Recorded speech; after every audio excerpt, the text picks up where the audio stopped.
todos. La verdad que para mí es un gusto compartir esta charla que nos va a brindar Valeria y la quiero contextualizar en este tema de responsabilidad social, en este tema de sustentabilidad, que Lala tiene muchos años ya trabajando en ello. Y lo quiero destacar el cómo se pueden construir cosas, cómo se pueden construir proyectos a partir incluso de las diferencias. Si nos remontamos por allá al 2005, 2006, Valeria, en donde teníamos grandes diferencias, en donde había un objetivo común que era Cuatro Ciénegas, pero la veíamos desde miradas distintas, pues afortunadamente a raíz de esas grandes diferencias que las dialogamos, que le dedicamos mucho tiempo a platicarlas y a cambiar el sueño, un sueño en común, se pudieron hacer cosas muy importantes a partir de 2006, de 2007 y cosas que nos ocupan. Han sido 14, 15 años que no solo la parte institucional del ALA, de todo este grupo de científicos que tú lideras, sino en la parte personal, yo creo que muchos de nosotros hemos podido tener grandes logros. Y me detengo un poco en esto, porque como seres humanos, yo creo que es lo más valioso que podemos tener. Sin duda este es un proyecto ambiental, pero detrás de todo eso estamos y están seres humanos. Y veo muchos compañeros jóvenes, muchas mujeres jóvenes en este foro. Ojalá y no perdamos de vista esos sueños humanos, esos sueños de esencia que tenemos.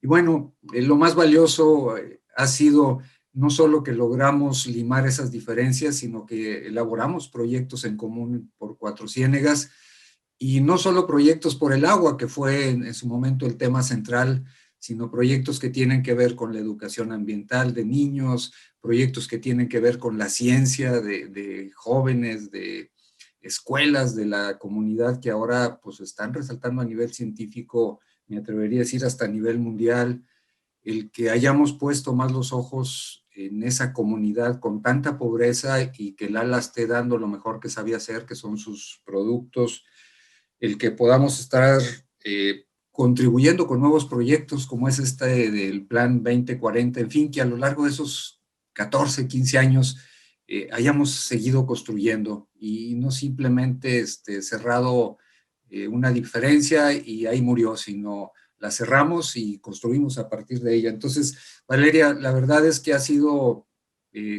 la persona que ha hilvanado en torno a todo esto con los grupos de científicos, con grupos de ambientalistas, con otras gentes, y pues reconocerte eso y reconocer también ahí a tu marido, a Luis, con quien hay también una gran amistad y de alguna manera es también un soporte muy, muy importante para este proyecto. Pero te dejo que tú nos platiques toda esta historia, todo este sentido, insisto, de sustentabilidad por el medio ambiente, por el planeta y que es nuestro compromiso desde el ALA. Pues encantada, muchísimas gracias, Pepe. En efecto, nos volvimos de enemigos a amigos y yo creo que es lo mejor que nos pudo pasar como personas, pero además al ecosistema. Entonces quisiera compartir pantalla y empezar a platicar de esta aventura llamada Cuatro Ciénegas y por qué es capaz este lugar de transformar tantas vidas. Ténganme paciencia. Entonces, Cuatro Ciénegas es un paraíso. Bueno, esta laguna que ahí ven ya no existe y eso nos ocupa y nos preocupa, pero es un paraíso donde los juegos geológicos fueron diferentes. Aquí se abrieron dos supercontinentes y la forma de sus montañas, por ejemplo, aquí que vemos la Sierra de la Madera que hace un corazón, no pasa en otros lados. Y eso es por lo único que es Cuatro Ciénegas geológicamente y biológicamente. Y es el paraíso de los estromatolitos y por eso nos llevó NASA en 99 a escribir el proyecto sobre un símil del planeta primitivo, porque para buscar vida en otros planetas primero tenemos que entender cómo apareció aquí. Y además resulta que Cuatro Ciénegas se parece mucho a lo que fue Marte cuando tenía agua. Y tal vez se parece a Marte ahora que no hay agua, porque Cuatro Ciénegas también está perdiendo su agua, pero por otras razones. Entonces, Cuatro Ciénegas es el lugar más diverso del mundo. Y cuando tú ves el mapa de México, aquí está el desierto chihuahuense, y ves esta mariposa blanca en la mitad de la nada, no esperas esa diversidad, esperas esa diversidad en las selvas, pero no en el desierto, en un lugar que se ve blanco desde el espacio. Pero esta mariposa blanca que se ve desde el espacio ya era muy diversa antes de que descubriéramos los microbios. Hay muchísimos endemismos de peces, caracolitos que son marinos, diatomeas, tortugas, arañas. Es el lugar con más arañas de cualquier desierto del mundo. Vete tú a saber por qué. Libélulas. Pero lo que nos ocupa como microbiólogos, a mí y a muchos de mi equipo, son los estromatolitos. Estos son la primera evidencia de vida en el planeta y en Cuatro Ciénegas son particularmente abundantes y diversos. Ya se sabía de los estromatolitos en otros lugares como en Australia, pero los de Cuatro Ciénegas son especiales y les voy a platicar por qué.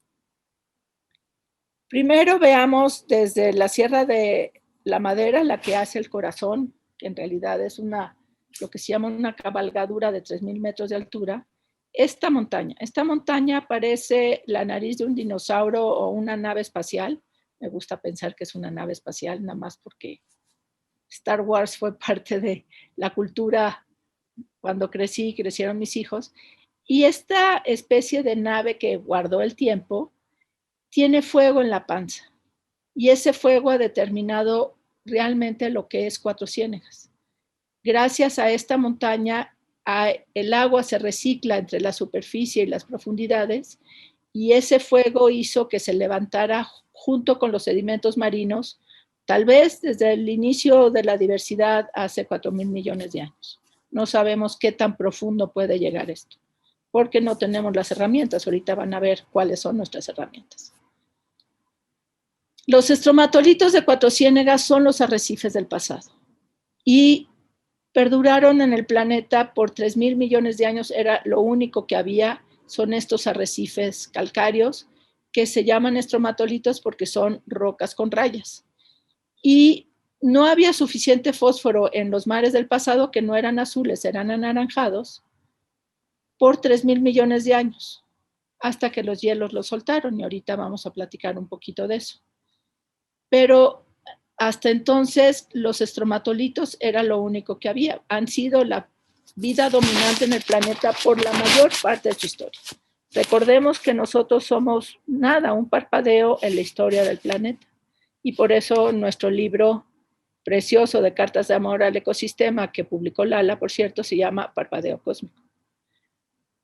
Y lo que hay adentro de esos estromatolitos, aquí entre mis dedos, están todas las funciones que construyen un planeta. Está la historia del mundo aquí, en milímetros entre mis dedos. La capa de abajo tiene el primer metabolismo conocido, que se llama las metanógenas. Son las que reunieron el CO2 de una atmósfera anaranjada y lo juntaron con hidrógeno de las rocas e hicieron los primeros hidrocarburos. Luego están las bacterias del azufre, que son muy diversas y predominaron por un buen rato en la historia de un mundo magmático cuando apenas estaba enfriando el mundo y el mar estaba lloviendo, porque el mar salió de los volcanes y llovió. El verdadero diluvio universal ocurrió entre hace 4.4 mil millones de años y 3.800 millones de años. El mar llovió, y estas, mientras tanto, vivían en este mundo de azufre. Y luego surgió el milagro de la luz, son esta capa púrpura. Las púrpuras y las verdes del azufre son las primeras bacterias fotosintéticas que usan el sol por primera vez en la historia del mundo. Eso no sabemos si pasan en otros planetas. Y evolucionan dos tipos de antenas solares y dos fotosistemas, el 1 y el 2. Y luego, en un evento fortuito que cambió el destino del planeta, surge esta capa verde delgadita que se ve aquí como con fibras. Esas son las cianobacterias. Las cianobacterias cambiaron el curso de la vida en el planeta transformaron el planeta en un planeta azul, burbuja por burbuja, y gracias a ellas les debemos que estamos aquí. Y luego está, abajo de la sal, están las diatomeas, que son de las primeras algas. Y luego aquí hay una plantita y mis dedos. Entonces aquí tenemos resumida la historia de la vida en el planeta en un humilde pedazo de lodo de un lugar muy especial. ¿Y por qué es tan especial Cuatro Ciénegas? Y eso tiene que ver con el magma. El magma es, todos los lugares que tienen estromatolitos tienen azufre profundo, porque si no hay este azufre, este gradiente no se forma. Las de aquí odian el oxígeno y las de acá producen oxígeno. ¿Y cómo no envenenar a las de abajo? Bueno, las púrpuras y las verdes del azufre atrapan ese oxígeno y lo convierten en sulfatos y esos ya no llegan abajo, ya convierten el ambiente en anaerobio. Entonces necesita que se formen los tapetes de abajo para arriba en orden, primero el mundo primitivo sin oxígeno y hasta el último el mundo que oxigenó el planeta. Y eso aquí en Cuatro Ciénegas, esa fuente magmática de azufre es muy profunda, tal vez más de 10 kilómetros, no lo sabemos. Pero el azufre es lo que determina toda la dinámica del humedal en Cuatro Ciénegas. Es por eso que las pozas están alrededor de menos de 5 kilómetros de la Sierra de San Marcos y Pinos. La más lejana, que es Pozas Rojas, está pues, 6 kilómetros tal vez, y por eso es tan somera. Entonces, para tener estromatolitas necesitas que no haya algas.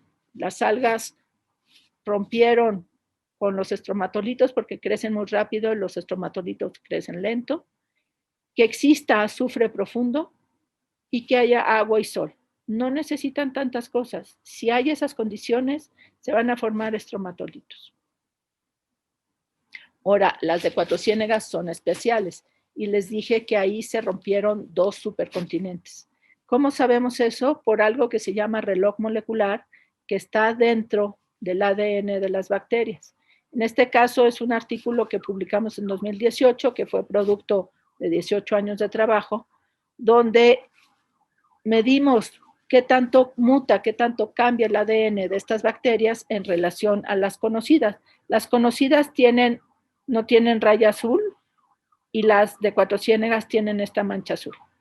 Estas que tienen la mancha, bueno, esto azul, son las más antiguas dentro del grupo de Bacillus, que es un grupo muy conocido en el mundo. Y se separaron de sus hermanas que no les gusta el oxígeno cuando los primeros animales cavaron las primeras cavernas y liberaron los nutrientes que estaban atrapados en el mar. Pero antes de que los primeros animales pudieran evolucionar, se abrió este supercontinente que se llama Rodinia, justo en Cuatro Ciénegas, aquí está Cuatro Ciénegas, y al abrirse el supercontinente, los estromatolitos hicieron más playa y aquí hicieron más arrecifes y esos arrecifes capturaron el CO2 de la atmósfera hace 800 millones de años y eso produjo un congelamiento global en 2 pedazos de supercontinente Rodinia y los hielos rascaron las rocas y liberaron el fósforo que llevaba guardado los 3,000 millones de años en las rocas. Entonces, al liberarse el fósforo, se crea un bloom primero de algas, por eso son las enemigas de los estromatolitos, que capturan todo ese fósforo y el CO2 en sus cuerpos, y otra vez se precipita otra congelación, se llama el Marinoan, y entonces otra vez los hielos rascan las rocas, otra vez se libera el fósforo de las rocas y llega a la playa, y en el segundo derretimiento, digamos, evolucionan los primeros animales a partir de las esponjas. Y gracias a los animales, ya los estromatolitos, el mar se volvió azul y empiezan a evolucionar formas de vida que necesitan más fósforo y más nitrógeno porque ya habían liberado los nutrientes profundos que estaban guardados en las rocas de los sedimentos marinos. Entonces aquí tenemos los primeros testigos vivos de cuando el mar se volvió azul hace casi 680 millones de años. Y eso se guardó aquí en Cuatro Ciénegas, en ningún otro lado. La otra vez que se rompió, fue Pangea y se abrió, nació el Atlántico en Cuatro Ciénegas. Y todo eso en esta montaña. Esta montaña es muy especial, se levantó en el Cretácico cuando los dinosaurios ya eran gordos y guardó probablemente en sus sedimentos profundos capas de arcilla que hacen pequeñas cuevas, ya las vimos en el microscopio electrónico en el Instituto Mexicano del Petróleo, y estas cuevas de arcilla y limo es donde se guardan los minerales y las bacterias durante todo su ciclo de roca abajo, sin sol, pueden vivir de los minerales, y luego el calor del magma las sube y forman las pozas. Lo que nos pasa de este lado es que el Churince está un poquito más alto, porque el Churince se levantó, es una plancha de polvo de caracol del Jurásico que se levantó cuando surge San Marcos en el Cretácico. El Jurásico es antes que el Cretácico. Y entonces, por unos metros de diferencia, el Churince ya no le alcanza el agua que está en las profundidades. Ya no le toca y por lo tanto las bacterias se refugiaron en el centro de la montaña. Sin embargo, los peces, las tortugas, no pueden hacer ese truco de meterse entre las rocas y esconderse y comer minerales. Esos se murieron y se extinguieron y fue tristísimo. Y en la poza azul, que es la del estromatolito grande, pues es profunda y la conexión parece ser directa, pero un lugar nuevo que encontramos en 2016, que se llama Domos del Arqueano, que es diferente a todo, es muy somera, solamente tiene agua cuando llueve fuerte, y aquí parece que encontramos una ventana al mundo más profundo, porque como tiene más arcilla y limo, estas conexiones del agua profunda son más directas que cuando hay arena. Entonces aquí estamos explorando, les llamamos domos del Arqueano, porque construyen unas construcciones que guardan la atmósfera del pasado. Entonces este es un sitio extraordinario, irrepetible, no hay otro Cuatro Ciénegas en todo el planeta, y ahorita depende de las pocas lluvias torrenciales para recargar este acuífero. Ahora, no es, el año pasado salió un artículo en Nature que nos dice que nuestra teoría, que se nos ocurrió hace un buen rato, de que pueden vivir las bacterias entre las rocas por un largo tiempo, es cierto, ellos encontraron en sedimentos al fondo del Pacífico, en arcillas sin nutrientes, bacterias vivas esperando la oportunidad de crecer. Entonces, no estamos hablando de algo fantástico ni fantasioso, que la vida pueda vivir entre las rocas en Cuatro Ciénegas. Es la única manera que podemos explicar su diversidad. Si no, ya fue demostrado con un costo altísimo y submarinos increíbles que pueden ir 7,000 metros debajo del mar. Nuestra tecnología, como ven, es bastante más simple. Aquí estamos haciendo un hoyo, lo único que logramos son 70 centímetros. Este es un horadador de suelos que se encuentra en una tlapalería y unos tubos de PVC. Y ahora hay que hacer el hoyo. Y entonces van a ver nuestra tecnología mexicana plus. Pues hacer el hoyo no es fácil y entonces necesita un Luis de potencia. Y adentro de cada tubo hay 8 réplicas de tubitos que van a guardar muestras independientes a las cuales le sacamos el ADN y podemos conocer los secretos de qué está pasando abajo de la superficie. Esta es la poza Domos del Arqueano en octubre del año pasado. Y finalmente, esta es el cofre del tesoro. Esta es la montaña que guardó la vida, tal vez desde el principio, pero seguro bastante profundo en la historia de la vida en el planeta, y lo guardó viva porque estas formas que tiene aquí la montaña, que se levantó como abanico y se dobló, lo mismo hizo por adentro la arcilla y el limo. Es como cuando, no sé cuántos de ustedes saben hacer cerámica, pero a mí me ha fascinado aprender cerámica en mis sabáticos, la manera en que se moldea el barro a la hora que lo empujas con el agua, lo mismo hizo esta montaña. Moldeó a nivel nanomolecular la estructura de la arcilla y formó, igual que se ve aquí, estas microcuevas donde viven los organismos por probablemente miles de millones de años, teniendo este ciclo de sol y tierra. ¿Y qué nos dice todo esto del pasado remoto? Bueno, hay muchos pictogramas en Cuatro Ciénegas, es un lugar muy rico en pinturas rupestres. De hecho, Yuri de la Rosa ya describió el estilo del arte de las rocas en Cuatro Ciénegas como un estilo particular solamente Cuatro Ciénegas. Y sí, lo que tiene único Cuatro Ciénegas y no tienen los otros sitios es agua. Y aquí tenemos probablemente la Sierra de San Marcos y Pinos, aquella que guardó el tesoro, con el agua alrededor, porque cuando los primeros mexicanos caminaron sobre este barro en el Churince, dejaron sus huellas. ¿Por qué? Porque hace 10,000 años todo el valle era agua, era una laguna, que se abrió una falla y bajó esa laguna y se formó el humedal. Aquí hay algo que parece una escalera y este es Tlaloc, pero a mí me gusta pensar que es una escalera al infinito. Lo que pensaron los chamanes, pues vete tú a saber qué era, pero nos gusta interpretarlo. Y hace 4.5 mil millones de años, cuando nació la Tierra a partir de la colisión de dos gigantes, Terra y Tea, y se formó la Luna de esa colisión, el mundo era invivible para lo que fuera, era una bola de roca hirviendo, donde el agua solamente al precipitarse se evaporaba inmediatamente, no había llovido el mar, y empezó a llover el mar cuando se enfrió hace 4.2 mil millones de años. Y primero eran charcos, tomó un rato al mar formarse, es por eso que el origen de la vida no pudo ser en el fondo del mar, no había mar.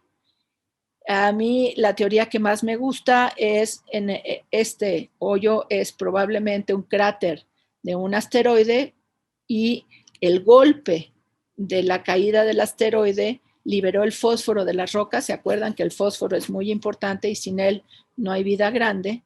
Y entonces en este cráter fue como una cuna de arcilla donde probablemente nació la vida y donde a veces se secaba y a veces se mojaba y eso hacía que se fueran concentrando la sopa de cometas, que son todos los compuestos orgánicos necesarios para la vida, está en la sopa de cometas, es parte de la química cósmica y poco a poco la vida se fue haciendo más sólida, surgió el ADN y sabemos que hace 4.1 mil millones de años, que eso es solamente 100 millones de años después de que ya había agua líquida sobre el planeta, ya tenemos evidencia en 3 rocas muy antiguas, en Groenlandia y 2 en Canadá, de que la vida ya estaba comiendo carbono. ¿Y por qué sabemos eso? Porque la vida al comer carbono elige carbonos chiquitos, los isótopos más pequeños del carbono, no los isótopos grandes. Entonces la vida enriquece para las versiones pequeñas de los elementos que nacen en las estrellas y esa es la primera bioseñal que está guardado en un pedazo de grafito, eso es lo que tienen los lápices, en un diamante de circonio, en una roca de hace 4.1 mil millones de años y sobrevivió para contarlo.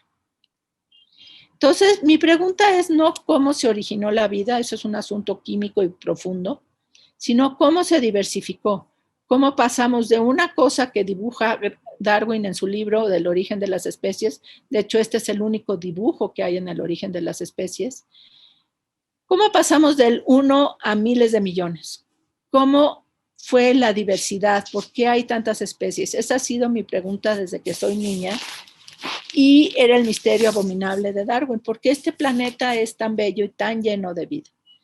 Y yo creo que Cuatro Ciénegas tiene la respuesta en cómo la vida se ha diversificado en Cuatro Ciénegas, por eso es el lugar más diverso del mundo. Y la vida se diversificó muy pronto, como una gran explosión, y esta diversificación ocupó todas las maneras de comer posibles. Y si comparamos el gran árbol de la vida, todo esto son bacterias. Estas son arqueas, que son organismos también muy antiguos. Las metanógenas son arqueas, por ejemplo. Y a partir de esta rama que se llama loquitor, que acaban de descubrir, probablemente en un abrazo evolutivo se originaron las primeras células con núcleo, como las nuestras. Y de ahí evolucionaron los eucariontes, y nosotros somos una rama chiquitita en esa evolución. Entonces, querida Valeria, Goretti Lavín, una de nuestras colaboradoras, nos acaba de levantar la mano y quiere comentarnos algo. Goretti, ¿tienes algo que nos quisieras compartir? Sí. Doctora, por eso es tan importante la cuestión de la panspermia, ¿no? Por ese flujo de información. No es panspermia. Eso es muy interesante y es importantísimo. Todos los elementos que forman la tabla periódica nacen en las explosiones de las supernovas.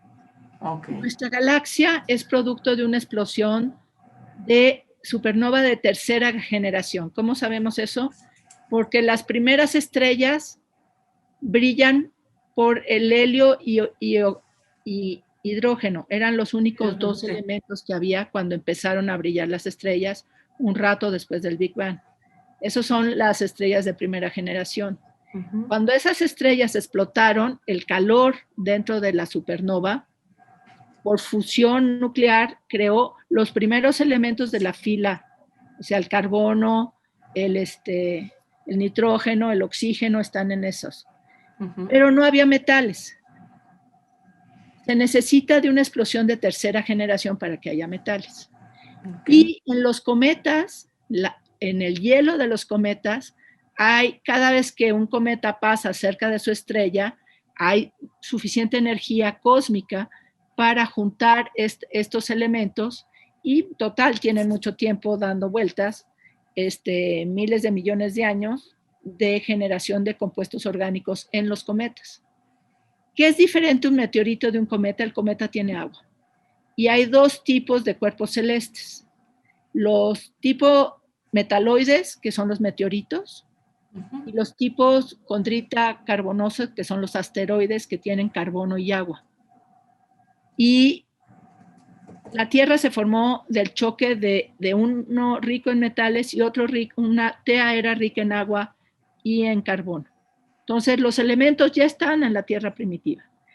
Pero en este choque, mientras que la Tierra creció, cuando le tocaba crecer a Marte, pasó una estrella cerca de nuestro sistema solar, y eso desvió gravitacionalmente a Júpiter y a Saturno, y cambiaron de órbita, y crearon un efecto resortera que hicieron que el planetoide que le tocara a Marte ya no le tocó, chocó con otra cosa y acabó con un cinturón de meteoritos.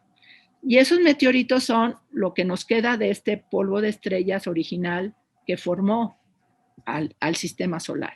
Y al explorar esos meteoritos y estos asteroides, sabemos que hay la diferencia. Y más que panspermia, más que la vida se originó en otro planeta y llegó aquí en un cometa, o sea, cruzar la atmósfera se fríe casi cualquier cosa, aunque no hay que quitar esa posibilidad. Es mucho más fácil pensar que los elementos, las moléculas que se formaron en este hielo, llegaron y alimentaron a este mar primitivo, que era un mar muy bajito, muy somero. Y entonces sí, la sopa de cometas es esencial para el origen de la vida. Pero ese fue el caldo de cultivo. Ese fue el caldo de cultivo, exacto. Okay. Pero el origen yo creo que se da localmente, y yo creo que hay vida en muchos planetas, vida microbiana, pero ninguno de los planetas encontrados tiene oxígeno. Ya hay decenas de miles. Entonces, el oxígeno lo hizo la vida en este planeta, y por eso somos hasta ahorita el único planeta azul. Ok. Gracias. No, gracias a ti. Entonces, esta explosión de la vida nada más se dio aquí. Lo que pasó en Marte, vete tú a saber qué es. Sí hay vida en Marte, y sí hubo vida en Marte, pero no tuvo esta diversificación en la Tierra. ¿Por qué? Porque Marte es más pequeño. ¿Y qué pasó en Venus? Probablemente también se originó vida en Venus, pero Venus tuvo un efecto invernadero muy rápido y no pudo controlar su atmósfera. Y entonces sí hay condiciones que mantengan termodinámicamente la vida a 200 kilómetros arriba de la atmósfera. Y por eso encontraron fosfina, pero no sabemos. O sea, hay que imaginarnos que cada experimento de vida es único e irrepetible, y este es el que nos tocó en el planeta Tierra. Ahora, algo que es muy importante y que nos ha enseñado Cuatro Ciénegas es que la vida no evoluciona sola, ni evoluciona por competencia. Lo que nos enseñan los tapetes microbianos es que la vida coopera y comparte y crecen juntos, y lo que tienen que hacer es cooperar dentro de la comunidad y defenderse de lo ajeno para que no lleguen los tramposos a robarse lo que ha producido la comunidad en condiciones de muy pocos nutrientes, que es como evolucionó la vida por la mayor parte de su historia. Y aquí estamos nosotros al final de una ramita muy pequeña de los primates. Pero todo esto son bacterias, estas son las bacterias que no conocemos más que por DNA, y estas son las que podemos cultivar, y este es el grupo de las arqueas, que son muy diferentes, pero parece que las arqueas, al menos en Cuatro Ciénegas, cooperan mucho entre ellas, y también con los hongos que están por acá, y con todo el ecosistema. Eso es lo que nos dicen los domos del arqueano, que las arqueas son centrales en esta red de cooperación. Y por eso tenemos aquí todos los ciclos biogeoquímicos, todos los metabolismos del planeta aquí en esta distancia por la cooperación y el mutualismo. Y eso nos debería de enseñar una cosa o dos a los humanos del siglo XXI, que nos las pasamos compitiendo por las cosas más absurdas. Y eso hace de Cuatro Ciénegas también un extraordinario modelo de Marte, porque igual que Cuatro Ciénegas tuvo un mar somero, igual que Cuatro Ciénegas tuvo asteroides generando cunas donde probablemente se originó la vida, pero el pobre de Marte, como se quedó chiquito, no pudo guardar en su atmósfera el agua, y el agua se metió entre las rocas. Igual que en Cuatro Ciénegas, el agua está debajo y InSight está tratando de buscarlas. No está en la superficie. Entonces, en Cuatro Ciénegas tenemos el mundo perdido, el verdadero parque jurásico, el parque precámbrico, el parque arqueano, y sobrevivió a 6 extinciones y 3 congelaciones globales, pero no a nosotros en los últimos 50 años, y esa es una lección también muy tremenda que nos da Cuatro Ciénegas. Aquí tenemos el Churince en su última foto con agua, y el Churince en octubre del año pasado. Ya hay plantas, hay pequeños árboles donde antes había agua y estromatolitos. Y este es el mundo perdido que los niños tienen que recuperar. ¿Qué le pasó a Cuatro Ciénegas? En Cuatro Ciénegas es una mariposa acechada por la alfalfa. Aquí tenemos desarrollo del hundido de Beta Santa Mónica. Aquí vamos a tener el desarrollo del ala, que ya no hizo, gracias al escándalo que les armé, pobrecitos. Aquí está el de Soriana, pero además hay muchísimos ejidos aquí que son muy ineficientes en el uso del agua. Todos son ineficientes en el uso del agua porque no debería de haber alfalfa en el desierto. La alfalfa usa mucha agua y es obvio que aquí no llueve. Entonces, se hicieron esta serie de canales a lo largo de la historia postcolonial. Cuatro Ciénegas, este tiene 100 años y luego se extendió a hacerlo mucho más hondo y más profundo. Se llama Saca Salada y saca el 90% del agua de Cuatro Ciénegas todos los días. El canal de la Becerra, que ya estamos haciendo de que primero recargue el humedal y luego saque el agua. Y este es el de Santa Tecla, que también ya trabajamos en él. Y lo que ha pasado es que durante ya 16 años, 17 años, hemos transformado a los niños a través del arte gracias a Fundación Lala. Como dijo Pepe, pasamos de ser enemigos ferocísimos, amigos, y eso se lo debemos a la hija de Eduardo Tricio, que un día le dijo a su papá, no puedo volverte a ver si sigues matando a Cuatro Ciénegas. O salvas a Cuatro Ciénegas o pierdes a tu hija. Tenía 8 años. Entonces Eduardo me llama, le explico que es Cuatro Ciénegas, no teníamos todos los datos que ahorita teníamos, pero sí sabíamos que era muy importante. Esto fue en 2006. Y finalmente dice, ok, no vamos a desarrollar, cerramos los cultivos de la familia en el Valle del Hundido, no vamos a comprarle alfalfa a productores que lastimen Cuatro Ciénegas y vamos a cambiar las formas de producción de la leche y de preferencia cambiarle la dieta a usar mucho menos alfalfa. Y todo eso lo han cumplido ante mi gran sorpresa. ¿Y qué más quieres, Valeria? Le dije educar a los niños, porque si no educamos a los chiquitos no hay futuro. Y entonces, a partir de 2007, se empezó el programa de educación a través de la ciencia, del arte con Concentrarte. Nosotros ya habíamos empezado con los niños más grandes de prepa desde el 2004 con financiamiento mío y de mi esposo. Y la diferencia que ha hecho la conciencia de estos niños ha sido extraordinaria. Estos niños hicieron un libro sobre la historia de la vida en el planeta a través del arte que ellos crearon, que se llamaba Parpadeo Cósmico también, pero esto era arte hecho por los niños, y ese lo editó Lala y lo distribuyó por todo. No, lo editó Fundación Slim y Lala, ya me hice bolas. Luego ahorita Pepe me corrige o busco un libro ahorita y les digo. Pero sí, la información y el saberse poderosos de que ellos conocen por qué se formó Cuatro Ciénegas y por qué es tan especial, cambió totalmente la visión de estos niños hacia su futuro. Y luego en 2010, 2011 tuvimos la oportunidad de unir la fuerza de la Fundación Lala con la Fundación Slim en un proyecto que nos dieron del inventario total del churince que se iba a morir, y les construimos un laboratorio de biología molecular en el Cebeta 22, que es único en México, y los niños del Cebeta 22 desde entonces llevan aislando DNA, describiendo especies nuevas, entendiendo cuáles son sus recursos genéticos, y ya no son los mismos. Ellos son además el ejemplo del Tratado de Nagoya para México.